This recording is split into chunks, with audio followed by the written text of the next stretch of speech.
ښوونځی ستاسې په کور کې. بسم الله الرحمن الرحیم. ګرانو لیدونکو او خوږو زده کوونکو ستړي مه شئ.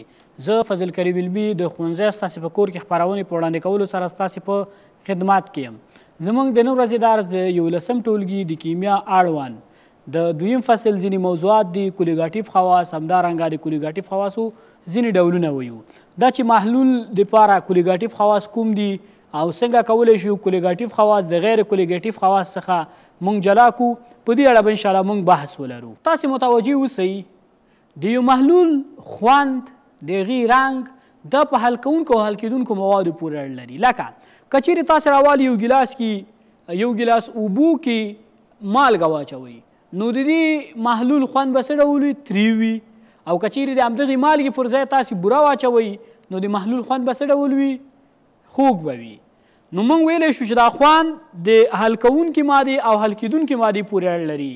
له همدې کبله دغې خاصیت ته موږ غیر کولیګیټیف خاصیت ویو. هغه خواص چې د حل کیدونکې مادې یا حل کوونکې مادې په بدلیدو سره تغییر کوي هغې ته موږ څه ویو؟ غیر کولیګیټیف خواص ویو. خو هغه خواص چې په حل کیدونکې او حل کوونکو موادو پورې اړه نه لري او یوازې د محلول په غلظت او د ذراتو په حرکت پورې اړه لري، دغې خواص ته موږ کوم خواص ویو؟ کولیګیټیف خواص ویو. انشاءالله ستاسې په کتاب کې 15 کولیګیټیف خواص راخیستل شوي، موږ به همدغه لولو. تاسې دلته کتای شئ د کولیګیټیف خواصو لومړی ډول ډیفیوژن یا خپرېدنه ده، دا به انشاءالله لولو. بیا په ازموس عملیه او ازموتیک فشار باندې بحث کوو. بیا د محلول د بړاس په فشار باندې بحث کوو. همدارنګه د محلول د شیدو په ټکي باندې بحث کوو او د محلول د کنګل کیدو په ټکي باندې بحث کوو. دا هغه څیزونه دي چې د ټولو موادو لپاره یو ډول تغییر کوي، خو په هغه صورت کې چې غلظتونه یو ډول تغییر وکړي. یعنې دغه خواص ټول په غلظتونو او د ذراتو په حرکت پورې څنګه دي؟ اړه لري. خپرېدنه یا انتشار دې ته ډیفیوژن هم ویل کیږي، نفوذ هم ورته وایي. د محلول د مختلفو برخو د غلظتونو د برابرېدو بهیر ته ډیفیوژن ویل کیږي. دې پیښې ته انتشار او نفوذ هم ویل کیږي. دلته پام وکئ دا یو بیکار ده او یوازې اوبه پکې دي. اوس که چیرې په دغو اوبو کې موږ یوه اندازه پوتاشیم پرمنګنیټ څنګه کوو؟ اچوو، نو ګورو چې څه شی به واقع شي. په اوله کې دا د پوتاشیم پرمنګنیټ ذرات چې دلته غورځي ټول په یوې برخه کې راټول وي. دلته موږ لیکلی پټاس په اوبو کې ولوېده، یعنې موږ دغه پوتاشیم پرمنګنیټ یا پټاس په اوبو کې واچو ټول یو د میل ویږي. ورو دغه ذرات چې دلته وو دا د حل کیدونکې مادې څخه بیلیږي او د حل کوونکې مادې په محیط کې خپریږي. داسې بالاخره داسې یو وخت راځي چې په ټولو برخو کې دغه ذراتو غلظت څنګه وي؟ یو شان وي. نو دلته موږ ولیده چې په دغې بهیر کې د محلول د ټولو برخو غلظتونه څنګه شول؟ یو شان شول. د خپرېدنې په عملیه کې ځینې خاص څیزونه رامنځته کیږي. اول دا چې د حل کیدونکو موادو ذرې خپرېږي، یعنې تاسې دلته کته چې د اوبو ذرې نه خپرېدي، دغه د پوتاشیم پرمنګنیټ یا د پټاس ذرې څنګه کېدي؟ خپرېدي. دویم دا چې د غلیظ لوري څخه رقیق لوري ته خپرېږي. دا ستاسې د کتاب د تمرین سوال هم دی، د کانکور سوال هم دی چې په خپرېدنه کې له کوم لوري څخه ذرات خپرېږي. ګورې دلته تاسې کته چې دلته د ذراتو غلظت زیات و، نو له همدغې لوري څخه هغې لوري ته چې ذراتو غلظت څنګه وي؟ کم وي، خپرېدنه ترسره کیږي. او دریم خاصیت د خپرېدنې دا ده دا په یو محیط کې ترسره کیږي، لکه دا ټول په یو لوښي کې ترسره کیږي. حاجت د دې نشته چې بل لوښي ته دی خبره ولاړ شي. ازموتیک فشار او د ازموس عملیه د دې لپاره چې تاسې د ازموس عملیه سم وپېژنئ، تاسې داسې فرض کوئ چې دا یو تش دی، یو لوښی دی او د دغې لوښي په د منځنۍ برخه کې موږ یوه نیمه قابل نفوذه پرده ایښي. چې میښي نیمه قابل نفوذه پرده. د نیمه قابل نفوذ معنا دا ده چې ټول ذرات نشي تیرولی، یوازې هغه ذرې چې کوچني دي له دې پردې څخه تېرېدی شي او هغه ذرې چې لوی دي له دې پردې څخه نشي تېرېدی. که چیرې دې اړخ ته زه یو ډول محلول ولرم او دې اړخ ته بل ډول محلول ولرم، یعنې دې اړخ ته زه ولرم د بورې غلیظ محلول، د بورې څه ډول محلول؟ غلیظ محلول، یعنې غلظت یې زیات وي. د دې غلظت د زیاتوالي معنا دا ده چې بوره ډیره ده، بوره څنګه ده؟ ډیره ده او اوبه لږې دي. نو بیا موږ وایو چې دلته محیط غلیظ دی او دې اړخ ته ولرم د بورې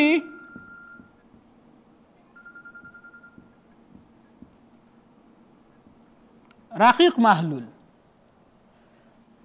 رقیق دې ته ویل کېږي چې غلظت یې کم وي چې غلظت یې کم وي نو بوره کمه ده بوره څنګه ده کمه ده او اوبه بیا نو اوبه زیاتې دي زه دلته د بورې مالیکولونه لیکم د دې اندازه لږ څه زیاته ده او په دې محیط کې د بورې د مالیکولونو اندازه څنګه ده لږه ده هغه غلیظ محیط شو دا رقیق محیط شو اوس که چیرې دلته خپرېدنه ترسره کیږي ګوره نیمه قابل نفوذ پرده د دې په خپرېدونو لږ تاثیر لري یعنی که د دې دواړو غلظتونه برابریږي په هغه صورت کې برابرېدی شي دلته خو اوبه زیاتې دي که نه چې د اوبو مالیکولونه یوه اندازه دې محیط ته واوړي د غلیظ محیط ته یا د بورې مالیکولونه په دې غلیظ محیط کې زیات دي دې څه مالیکولونه د رقیق محیط ته واوړي دلته د نیمه قابل نفوذ پردې خاصیت دا ده چې واړه ذرات پرېږدي خو لوی ذرات نه پرېږدي نو چې واړه ذرات پرېږدي د اوبو د تېرېدلو امکان شته خو د بورې د تېرېدلو امکان نشته نو دلته یوازې د دې دپاره چې دواړو غلظتونه یو شان شي یوازې د اوبو مالیکولونه د غلیظ محیط ته څنګه کېږي خپرېږي نو همدغې د اوبو خپرېدلو ته موږ چې ویو ازموس عملیه ویو نو د ازموس عملیې تعریف داسې شو چې د نیمه قابل نفوذ پردې په واسطه له رقیق محیط څخه غلیظ محیط ته د اوبو یا نورو حل کوونکو موادو د تېرېدنې عملیې ته څه ویل کېږي د ازموس عملیه ویل کېږي دلته د پردې پر مخ یو فشار واردېږي چې بوره غواړي چې دې خوا واوړي نشي اوښتی په دې پرده باندې فشار راوړي دغه فشار چې د ازموس په عملیه کې د پردې پر مخ تولیدېږي دې ته ازموتیک فشار ویل کېږي او ازموتیک فشار د تل لپاره نه پرېږدي چې د ازموس عملیه په سم ډول ترسره شي یعنی هر چېرته چې ازموتیک فشار زیات و د ازموس عملیه په کندې او سستۍ ترسره کېږي او چې څومره ازموتیک فشار کم وي د ازموس عملیه په تیزۍ ترسره کېږي هغه اله چې د هغې په واسطه موږ کولی شو د محلولونو ازموتیک فشار اندازه کړو هغې ته چې ویل کېږي ازمومتر ویل کېږي د محلولونو د ازموتیک فشار د اندازه کولو لپاره د وانهوف فنومالیم ده راواخیسته د غازونو رابطه تطبیق کړه او دی وایي چې د تودوخې او فشار تر یو شان شرایطو لاندې د محلولونو مساوي شمېر حجمونه مساوي شمېر څه لري ذرې لري دغو خاصیت څخه په استفادې سره ده وویل چې د غازاتو رابطه پی وي دا برابر ده ان آر ټي موږ کولی شو چې دغه فشار د ازموتیک فشار دپاره هم څنګه کوو وکاروو نو دې ځایه که زه فشار پیدا کوم دا داسې لیکای شم چې پی برابر دی دواړه خوا یې په وي ویشم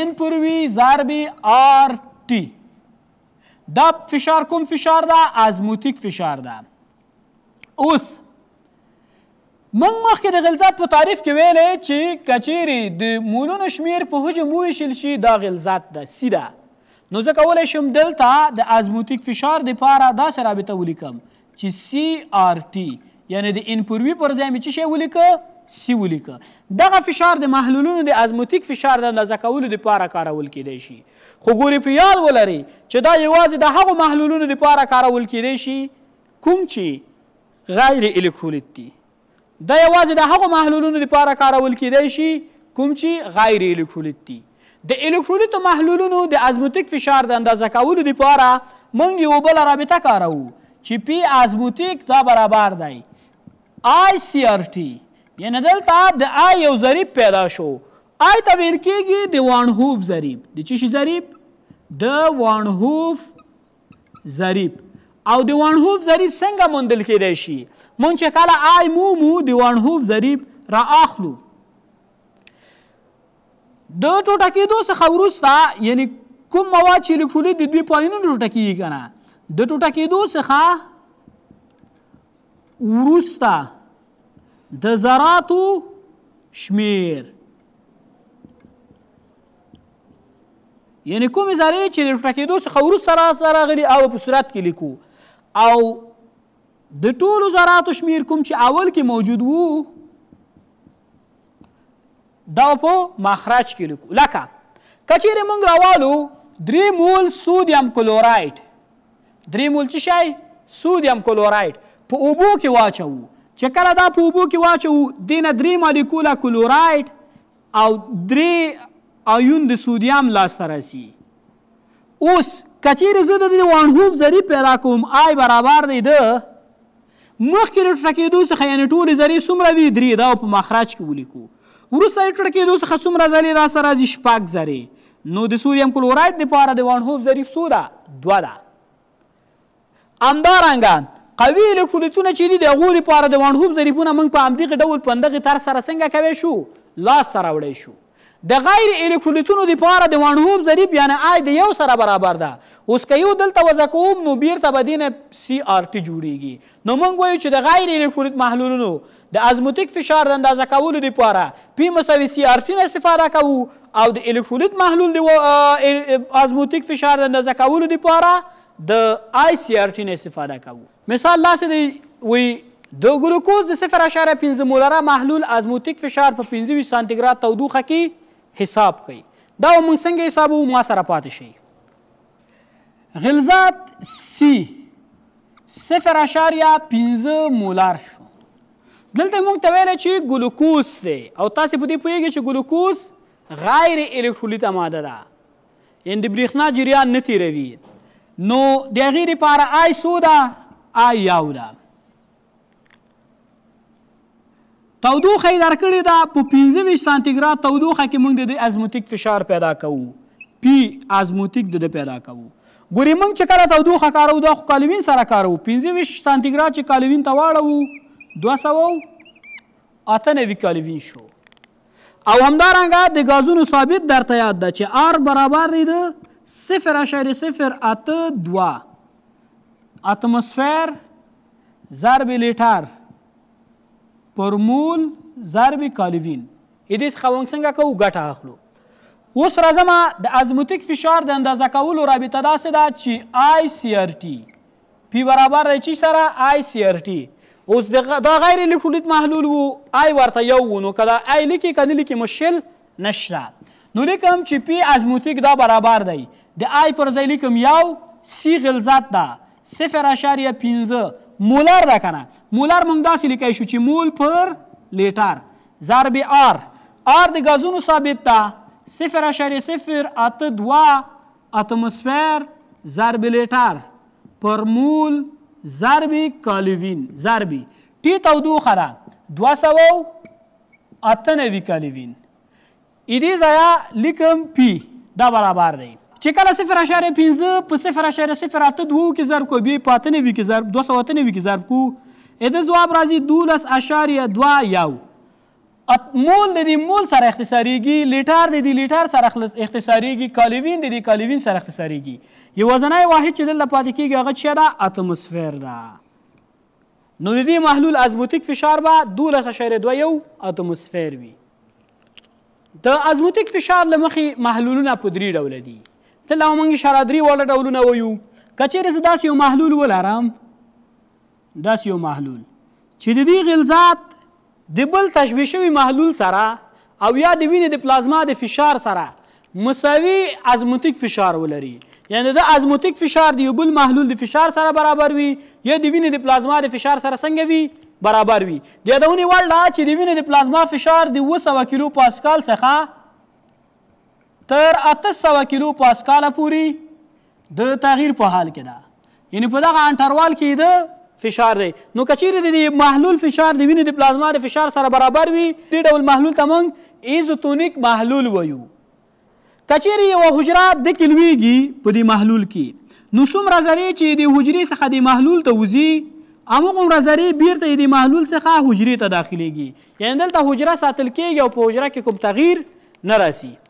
که چیرې یو بل محلول ولرم چې د ازموتیک فشار د وینې د پلازما د فشار څخه څنګه وي زیات وي دته هایپرتونیک محلول ویل کېږي. کوم محلول ورته وایي هایپرتونیک محلول ورته وایي. د فشار د وینې د پلازما د فشار څخه څنګه وي ډیر وي. که چیرې اوس حجره دکې لویږي نو دلته خو د محلول غلظات زیات شو کنه او د حجرې غلظات کم ده.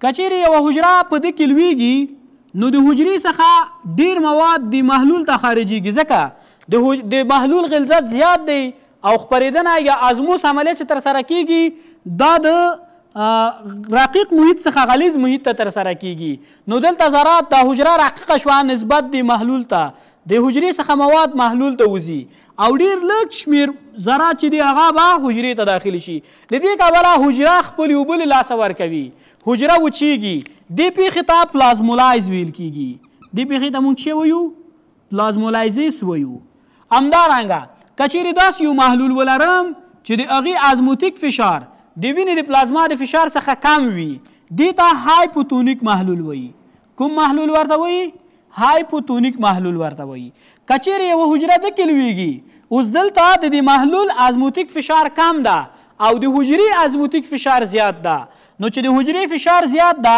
د محلول څخه به ډیر ذرات حجرې ته ننوځي او د حجرې څخه به کم شمیر ذرات وځي اوس که چیرې دغه حجره نباتي وي نباتي حجرې حجروي دیوال لري هغه صرف پړسیږي چوي نه خو که چیرې دغه حجره حیواني وي نو بیا دغه حجره چوي هم دې پیښې ته هیمولایزیس وایي دې پیښې ته څه ویل کیږي هیمولایزیس ویل کیږي د حل کیدونکې مادې په شتون کې د محلول د بړاس د فشار ټیټېدل د دې لپاره چې تاسې په دغه مسله باندې ښه پوه شئ اول باید د بړاس فشار وپېژنئ که چیرې زه یو مایع ولرم یا خالص یو اوبه ولرم او غواړم دا ویشوم د دې د ایشېدو په میخانیکیت تاسې پوهیږئ فرضاً دغې سطحې پورې دلته اوبه دي که چیرې دلته تودوخه ورکول کېږي اول د دې لوښي دیوالونه ګرمیږي که نه هغه ذرات چې د لوښي دیوالونو سره په تماس کې دي د هغو کثافت کمیږي او حرکي انرژي زیاتیږي نو دوی پورته حرکت کوي چې کله دوی پورته حرکت کوي دا ماده اوس خالصه ده خالصه حل کوونکې ماده ده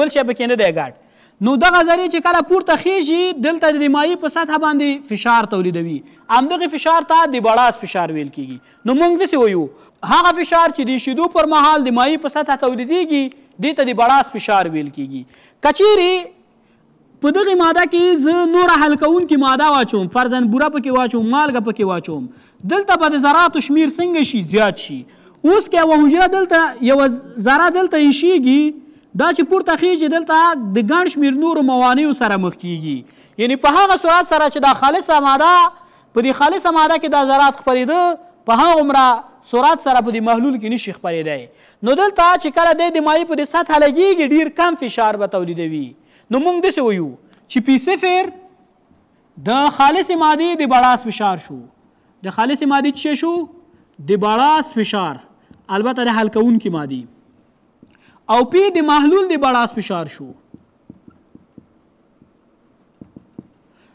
اوس پی صفر لوړ شو که پی لوړ شو پی صفر لوړ ده یعنی پی صفر زیات ده نسبت چش ته پی ته د خالصې مادې د بړاس فشار زیات وي نسبت چش ته د محلول د بړاس فشار ته او که چیرې زه دو توپیر پیدا کوم دلته پی موږ ته پته ده چې لوی عدد نه و کوچنی عدد تفریقوو نو دلته پی صفر منفي څه شی ده پی ده د راول په نوم عالم د ثابته کړه چې د محلول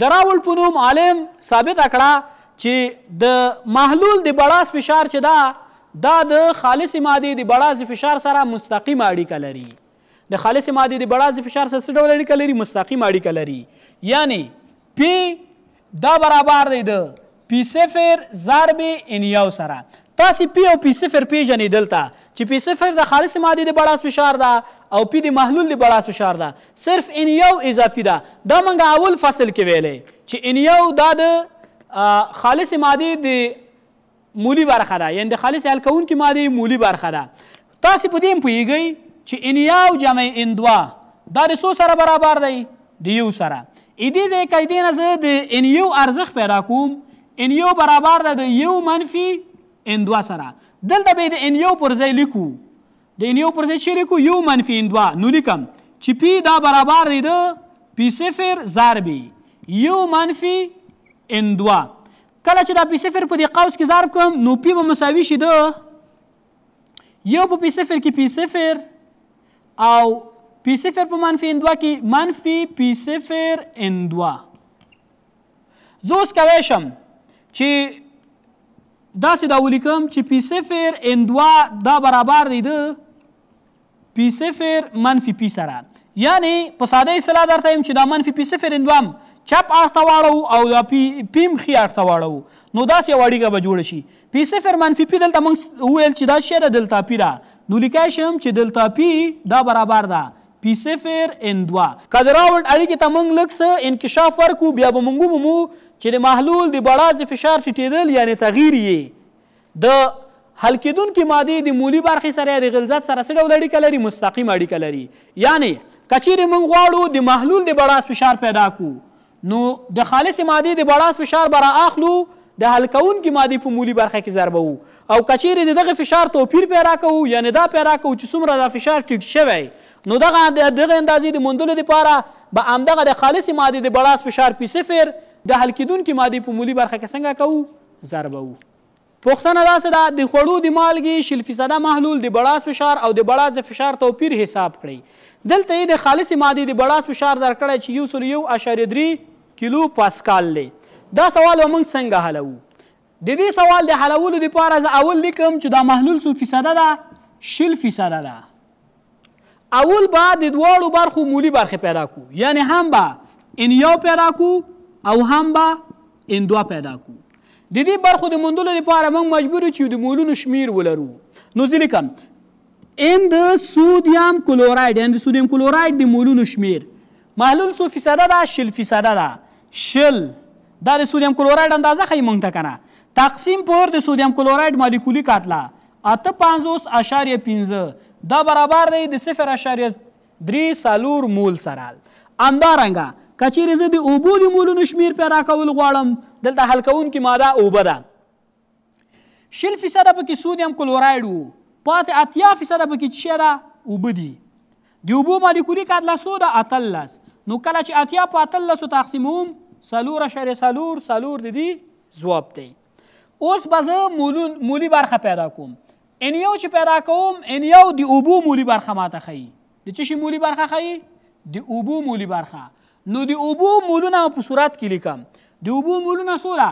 4.4 موله اوبه دي او د دواړو مجموعه به په مخرج کې لیکم 0.3 مول جمع 4.4 مول.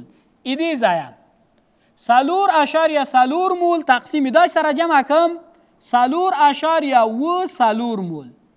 کله چې 4.4 په 4.4 وویشو ایده ځواب 0.928 شو یعنې دا د اوبو مولي برخه شوه. همدارنګه زه غواړم د سودیم کلوراید مولي برخه پیدا کړم. د سودیم کلوراید مولي برخه موږ په ان 2 سره ښیو ځکه دا حل کېدونکې ماده ده. نو دا برابر دی د همدې سودیم کلوراید مولونه په صورت کې لیکم. څو مول سودیم کلوراید ده؟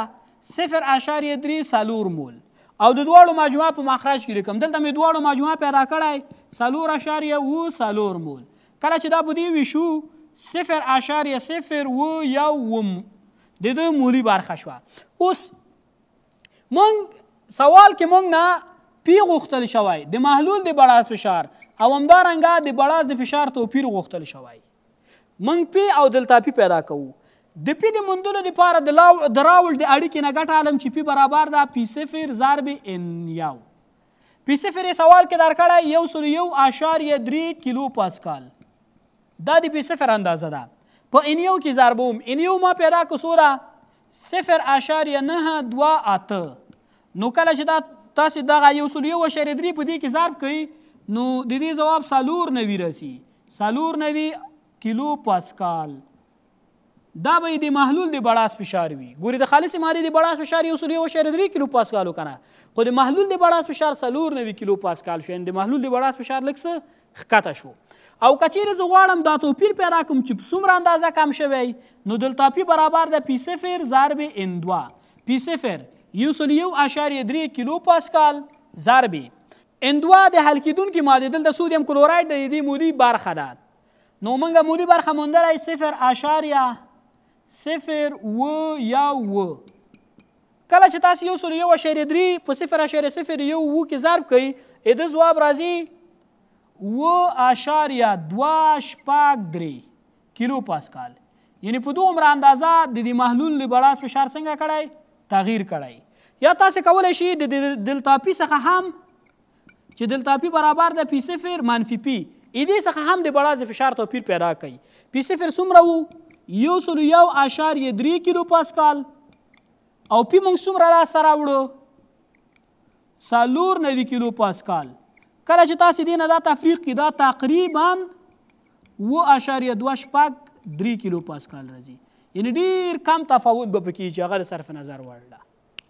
ګرانو زده کوونکو دا زموږ د نن ورځې درس و. تر بیا پورې چې د یوني درس سره زه ستاسې خدمت ته حاضرېږم په لوی رب مو سپارم. مخامخ شه.